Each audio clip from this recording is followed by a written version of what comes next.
আসসালামু আলাইকুম বন্ধুরা, চলে এসেছি জাফলংয়ে। আজকে ঘুরবো জাফলং এবং দেখাবো জাফলংয়ের বর্তমান সৌন্দর্য এবং এখানে কিভাবে আসবেন, কিভাবে ঘুরলে আপনাদের জন্য জাফলং ঘোরা সহজ হবে। সম্পূর্ণ একটি গাইডলাইন দেওয়ার চেষ্টা করবো এই ভিডিওর মধ্যে। কোথায় থাকবেন আর কোথায় খাবেন, কিভাবে ঘুরবেন, সম্পূর্ণ গাইডলাইন পেতে পুরো ভিডিওটি দেখুন। আশা করি জাফলং ভ্রমণের সম্পূর্ণ গাইডলাইন পেয়ে যাবেন এই ভিডিওর মধ্যে। জাফলং আসার জন্য কিন্তু এখনই পারফেক্ট সময়। যারা জাফলং আসতে চান অল্প কিছুদিনের ভিতরে কিন্তু চলে আসতে পারেন, কারণ বর্ষার সিজনে পুরোটাই পানির নিচে থাকে। সেই সময় আসলে জাস্ট নৌকায় ঘুরবেন, কিন্তু পানির মধ্যে নেমে যে এনজয়মেন্ট যেটা নেবেন সেটা কিন্তু আসলে নিতে পারবেন না।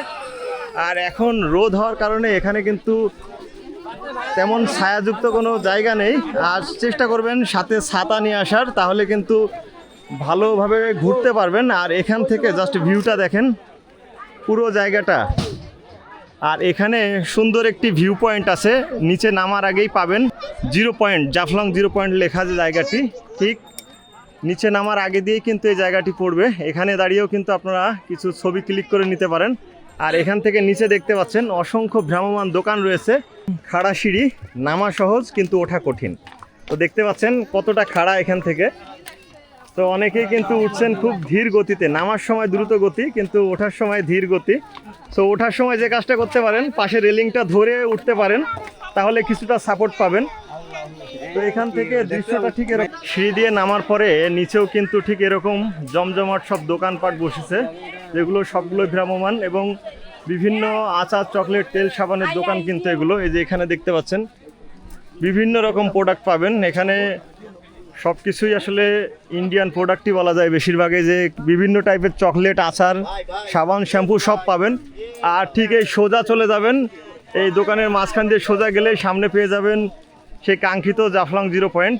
এর আগেও বহুবার আমার ভিডিওতে দেখেছেন আপনারা, আবারও কিন্তু আপনাদেরকে দেখানোর জন্য চলে আসলাম যে এই সিজনে আসলে আসলে কীরকম দৃশ্য পাবেন।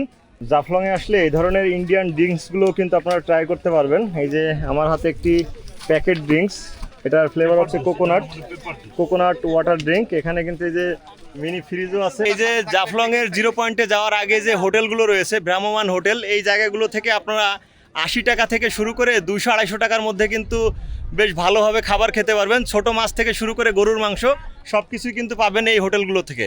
এখন একদম জাফলং এর যে পাথরের রাস্তায় বলা যায়, পায়ের নিচে কিন্তু অসংখ্য ছোট বড় পাথর। হাঁটছি, জিরো পয়েন্টের দিকে যাচ্ছি। এখান থেকে মোটামুটি 5 থেকে 6 মিনিট হাঁটতে হবে। মানে যে সিঁড়ি দিয়ে আমরা নামলাম, এই সিঁড়ি দিয়ে নামার পরে এখান থেকে প্রায় 7 থেকে 10 মিনিট হাঁটতে হবে। হাঁটার পরে গিয়ে আপনারা পাবেন জাফলং জিরো পয়েন্ট। কারণ পাথরের উপর দিয়ে হাঁটাটা কিছুটা চ্যালেঞ্জ। আমার সঙ্গে আছে আমার সহকর্মী সৈকত। এখানে দেখতে পাচ্ছেন বাঁশের খুঁটি গাড়া এবং এখানে রশি টানানো, অর্থাৎ রশির ওপাশটা হচ্ছে ইন্ডিয়ান অংশ আর এ পাশটা হচ্ছে আমাদের বাংলাদেশি অংশ। যারা পূর্বে জাফলংয়ে এসেছেন তখন কিন্তু এই ধরনের কোনো রশি টাঙানো কিন্তু ছিল না, এখন কিন্তু রশি টাঙিয়ে দেওয়া হয়েছে। ওপাশে যে নৌকাগুলো দেখতে পাচ্ছেন এগুলো কিন্তু ইন্ডিয়ান নৌকা। ওপাশের মানুষগুলো হচ্ছে ইন্ডিয়ান মানুষ, যারা আসলে ইন্ডিয়ান অংশে আসলে নৌকা ভ্রমণ উদযাপন করছে আসলে বলা যায়। আর এখান থেকে ডাউকি ঝুলন্ত ব্রিজটা খুব চমৎকারভাবে দেখা যাচ্ছে, ইন্ডিয়ান নৌকা এগুলো। আর এখান থেকে যতদূর চোখ যায় শুধু পাথর আর পাথর দেখা যায়। তো যারা এই মুহূর্তে জাফলংয়ে আসবেন, এই ধরনের দৃশ্যগুলোই কিন্তু আপনাদের চোখে পড়বে। হাতে চালিত নৌকা আর এ পাশে রয়েছে ইঞ্জিন চালিত নৌকা। আপনারা এই দুই ধরনের নৌকা নিয়েই কিন্তু জাফলং ঘুরতে পারবেন। অর্থাৎ এখান থেকে মায়াবী ঝর্ণা দেখতে যেতে পারেন কিংবা খাসিয়াপল্লী। এখন যদিও মায়াবী ঝর্ণায় আসলে পানির পরিমাণ খুবই কম, তারপরেও আপনারা ঘুরে আসতে পারেন যেহেতু সিলেট ভ্রমণে আসছেন।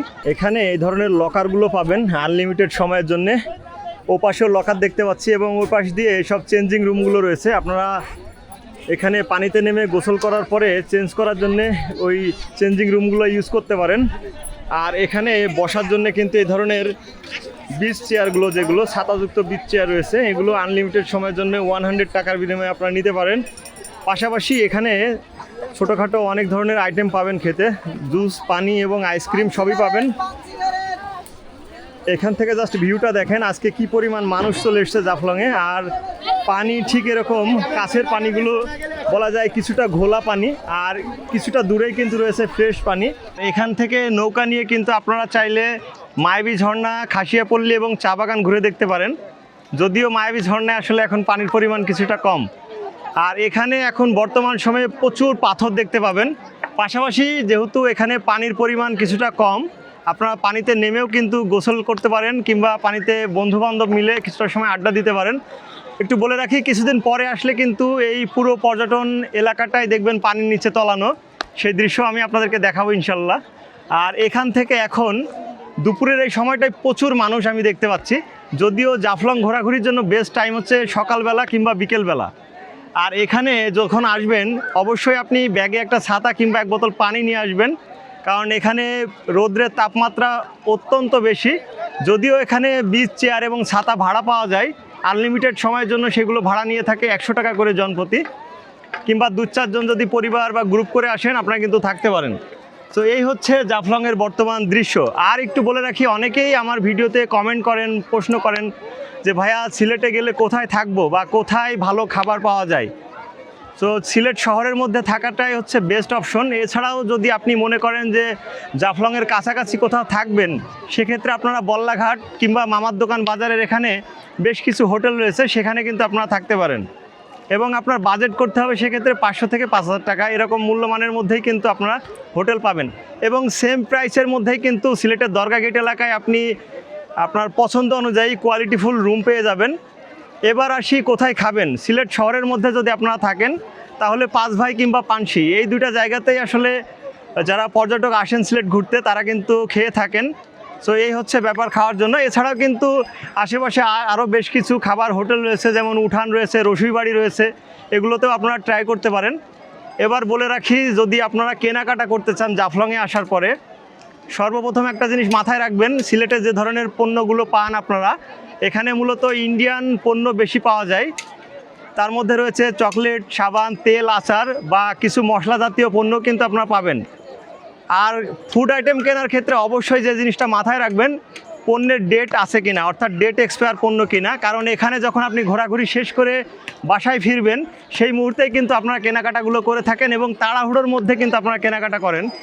সে কারণে অনেক সময় এই বিষয়টা মাথায় থাকে না যে আপনারা অ্যাকচুয়াল ডেট আছে কিনা সেটা না দেখে কিন্তু কিনে আপনারা রওনা দিয়ে দেন। তো এই বিষয়টা মাথায় রাখবেন, পণ্য কেনার ক্ষেত্রে অবশ্যই ডেট আছে কিনা এটা যাচাই করে নেবেন। যদি ভাড়ায় চালিত গাড়ি আপনারা নিতে চান, গ্রুপ করে আসেন, সেক্ষেত্রে লেগুনা কিংবা সিএনজি নিতে পারেন ওসমানী শিশু পার্কের সামনে থেকে। আর এছাড়া যদি আপনারা কোনো কার বা হাইয়েস্ট নিতে চান, সেক্ষেত্রে রেল স্টেশনের আশেপাশেই কিন্তু আপনারা পাবেন, অবশ্যই দরদাম করে নিতে হবে। আর যারা আমার অডিয়েন্স আছেন, যারা ভিউয়ার্স আছেন, সিলেটে ঘুরতে চান, আপনারা যদি মনে করেন যে আমার মাধ্যমে সব কিছু ঘুরবেন বা দেখবেন, সেই ব্যবস্থাও কিন্তু আমি করে দিতে পারি। এর জন্য আমি আলাদা কোনো চার্জ নিব না, শুধুমাত্র আপনাদেরকে হেল্প করার জন্য এই কাজটি করব। সেক্ষেত্রে আমাকে ইনবক্স করতে পারেন আমার ফেসবুক পেজ কিংবা আমার ইনস্টাগ্রাম আইডিতে। তো এই ছিল মোটামুটি এখানকার তথ্য। আর যারা হোটেল নিয়ে চিন্তিত যে আসলে হোটেল তো চিনি না, কোন হোটেলে গেলে আবার স্ক্যামের শিকার হয়ে যায়, তারা আমার হোটেল প্লেলিস্ট থেকে কিন্তু হোটেলের ভিডিওগুলো দেখে নিতে পারেন। বেশ কিছু ট্রাস্টেড হোটেলের ভিডিও কিন্তু আমার ইউটিউব চ্যানেল এবং ফেসবুক পেজে পেয়ে যাবেন, সেগুলো দেখে নিলে আশা করি আপনার উপকারে আসবে। তো এই ছিল মোটামুটি জাফলংয়ের এই পাশটায় ঘোরা নিয়ে তথ্য। আর আরেকটু তথ্য অ্যাড করি, যারা শীতকালে আসেন তারা কিন্তু চাইলে ডিবির হাওর সকালবেলা ঘুরে, এখানে ঘুরে তারপরে লালাখাল ঘুরে ব্যাক করতে পারেন। আর এই মুহূর্তে যদি আসেন কোন কোন জায়গায় একদিনে ঘুরতে পারবেন একটু বলে রাখি। সিলেটের এই রোডটাতে, অর্থাৎ সিলেট শহর থেকে জাফলংয়ের রোডে কিন্তু বেশ কিছু পর্যটন স্পট রয়েছে। তার মধ্যে রয়েছে হযরত শাহপরান রহমতুল্লাহের মাজার, এরপরে আপনারা চাইলে দেখতে পারেন হরিপুরের আগুন পাহাড়, এরপরে আপনারা ঘুরে দেখতে পারেন লালাখাল, এরপরে শীতকালে আসলে ডিবির হাওড় এবং সর্বশেষ এখানে আসবেন জাফলংয়ে। আর জাফলংয়ের পাশে রয়েছে হচ্ছে মায়াবী ঝর্ণা এবং খাসিয়াপল্লী। সো এই জায়গাগুলো কিন্তু একদিনে খুব ভালোভাবে ঘুরে আবার আপনারা ব্যাক করতে পারেন। অর্থাৎ যারা একদিনের উইকেন্ডে সিলেট ভ্রমণের প্ল্যান করছেন তারা এই প্ল্যানটা ফলো করতে পারেন। এছাড়াও যদি আরও কোনো গাইডলাইনের প্রয়োজন হয়, আমি তো আছি আপনাদের ভাই। সো আমার চ্যানেলটি সাবস্ক্রাইব করে রাখেন এবং ইউটিউব, ফেসবুক এবং টিকটক সব জায়গাতে আমাকে পাবেন একই নামে, ওহাব ট্রাভেলার। বন্ধুরা, এতক্ষণ দেখানোর চেষ্টা করলাম জাফলংয়ের বর্তমান দৃশ্য এবং জাফলংয়ে উইকেন্ডে আসলে কী পরিমাণ জনসমাগম হয় সেটাই দেখানোর চেষ্টা করলাম। তো বিদায় নিচ্ছি, আমি আব্দুল ওহাব। আর এতক্ষণ আপনারা দেখছিলেন আমার ইউটিউব চ্যানেল, ফেসবুক পেজ এবং টিকটক ওহাব ট্রাভেলার। ভালো থাকবেন, সুস্থ থাকবেন। দেখা হবে সিলেটের আরও অন্য কোনো পর্যটন স্পটে। সে পর্যন্ত বিদায় নিচ্ছি। আল্লাহ হাফেজ।